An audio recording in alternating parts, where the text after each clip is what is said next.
Ba't mo nga pala ako iniwan? Ba't mo nga pala ako pinagpalit?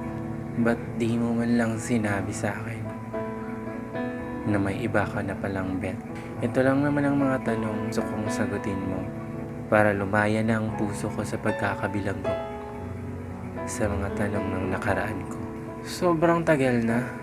Ba't hindi pa rin ako makawala?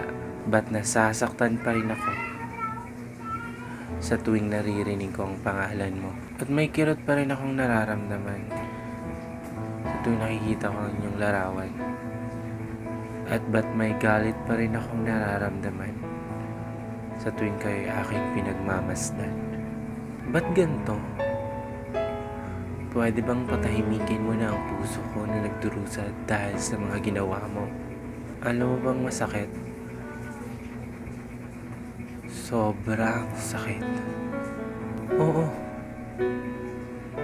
Masakit. Na masakit. Kailan mo ba papalayain ang puso ko na yung gusto lang ay lumaya at kumawala? Nga pala, nabalitaan ko.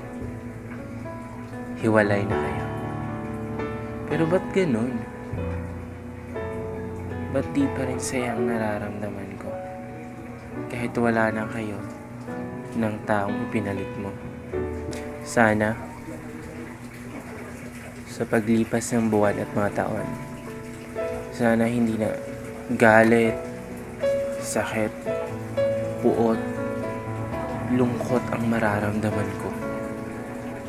Sana sa pagising ko, hindi naman itong mga katanungan na to ang iisipin ko. At sana, sa pagising ko,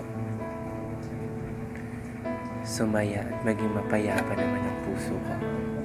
Kaya sa mga taong nasaktan tulad ko,